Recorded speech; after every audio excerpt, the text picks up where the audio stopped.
Hi guys, nice to see you again. Welcome back to the Life's Good. I'm AJ, this is my channel, and today I'm back on the plot as always hatching a plot. Back on the plot, and I'm just trying to prune back this elder and whatever else is in here just to expose the water butt and the water collection system that the previous user, Paul, was using to provide water to use out on the plot and in the polytunnel. So I've just been having to scratch around and getting in here and trying to remove some of this overgrowth. It's going to take a little while, I guess, but yeah, we'll get there, and I'll show you what it's like when I finish scratching around and snipping. I had a very lovely comment from a lady called Stella. She's got a little YouTube channel, and I'll probably put the link to her channel in the description below the video. Have a look. She's doing some wonderful things in her garden there. She's got all sorts growing, but she was completely taken by the polytunnel and, more importantly, the construction of it. And she asked if I would do a little overview of how that polytunnel was built. Now, that's posing me a little problem because it was built some 15, 18 years ago or more by Paul, the previous user of the plot. In fact, that's Jayne's father. He built it, and Jayne did in fact help him with that construction. So I'm going to whiz you around in there and just show you the sort of an overview of how that polytunnel is erected. Stay tuned. So just looking from the outside, it's a reasonable size. I would imagine it's a good 8 or 9 feet long. It's got a good height as well, about 6 or 7 feet in the middle, and it's constructed with 3 large diameter hoops. You can see them here, 1, 2 and 3, those blue hoops. And the way that Paul has done this is he set a frame down on the floor, and I'll take you indoors and you can see quite a nice little doorway here. We come inside, there's a wooden frame at the base, goes all the way around the bottom, but adjacent to that frame, what Paul has done is use some fence posts. One in the corner here, you can see, that's probably about a 4 by 3, I would imagine. That's a 3 by 3. That's inches, by the way, for those that need to know the actual measurements being used. So that's a 4" by 3" post in that corner. There's a 3 by 3 there. There's another 4 by 3 in that corner. Likewise in that corner, the 3 by 3 just tucked in there, and again the 4 by 3 in that corner. And what he's done is he's attached those to the framework at the bottom and set them into the ground. It looks like they could possibly have been set in using some postcrete. I'm not sure, I can't really see looking from up here, but the 6 posts involved in this construction were put in, and the blue tubing, as you can see, has been attached to the framework at the bottom and the post, and hooped up and over down the other side and attached on the opposite side just the same way into the framework and against the post. And then the whole thing has been covered in this quite heavy duty plastic or polythene sheeting. Now, if you bear in mind that this is actually, as I said, best part of 15, 18 years old or more, this plastic is still very pliable, very firm, and doing its job. A lot of plastics go brittle with age and wear.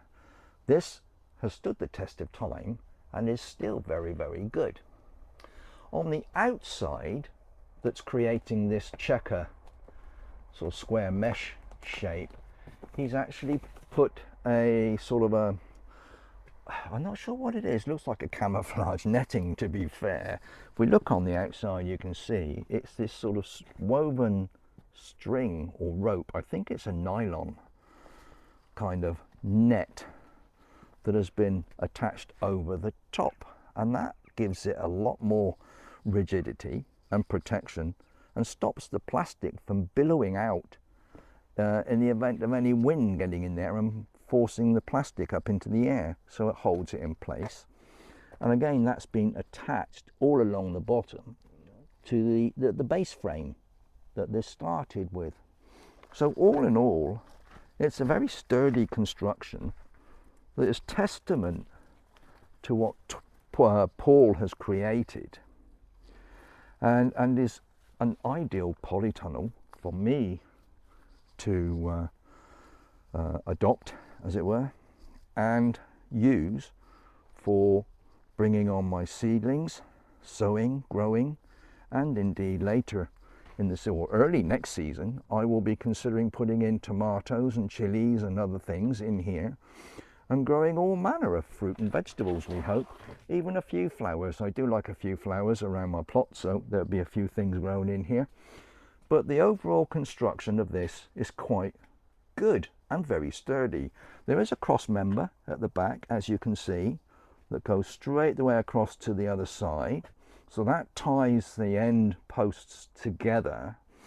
And then indeed, I noticed there was a few blocks added just to give it a bit of strength and rigidity in various locations. And then by the door, you excuse the tools here, but there's obviously a post there in front of the doorway, and then he's put the door frame in with those posts as support and hinged the door on that frame, and it sits nicely at the front end, if you like to call it that, top end, front end of the tunnel. And again, a couple of cross members just to tie the posts together to stop any movement either way. And all in all, I think this is an amazing polytunnel. I think it's fantastic. Who needs a greenhouse when you've got this? It's absolutely awesome. So I hope that helps Stella and anyone else that's interested. I will point out that whilst I was sorting things out in here, I came across a little issue. And if we look right down here, I can show you the gap under that rail. And if I put my hand in there, you can see there's quite a substantial gap under there. And it has been quite breezy the last few days. That gap extends along the length of this wall, and indeed under the framework by the door. You can see right through there. Now there was quite a howling draft coming through there when I was here the other day, so I'm needing to do something, I think, to improve that, because any cold winds blowing through there could affect anything I've got growing in here, particularly young tender seedlings and plants and things that don't like cold wind. I need to address that, so I'll probably find some bits of wood, bits of timber, whatever, and attach it to the bottom rail to kind of seal those large gaps. I don't mind a little bit of airflow, we don't mind a little bit of draft here and there, but what we've got at the moment is a little bit too much, so I need to address that little problem there. But as I said, overall, this is amazing. And if anyone's got any questions about this polytunnel, bear in mind I did not build it. Paul built it many years ago, but it served the family well, and I think it's going to serve me very well as well. Well, I hope that was of benefit to you all. As I said, several people, including Stella, had asked about the polytunnel, so I've just given you a very quick overview. Just before I leave you, I will point out that just up here at this position on this polytunnel, there are some metal rods. I suppose these could be replaced with timber if you didn't have access to any steel or whatever, but there's some metal rods across here which actually link the three tubes together, one each side and one through the center of the tunnel itself, and they're just screwed into the blue plastic tubing that Paul has used for the main construction. But that's about it for today, guys. I hope this helps a little bit. Just a quickie, just to show you the polytunnel. I need to crack on with that overgrowth by the water collection point. That elder I'm going to crack on with today and try and clear that back and see the state of play with the guttering and the facility there for collecting rainwater. So once again, thank you so much for watching.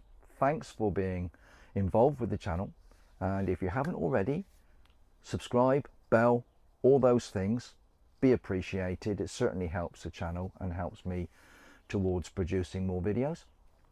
And whatever you're doing, like I always say, you stay safe, be happy, look after each other, and come back and see us soon. Ta-ra for now. Bye bye.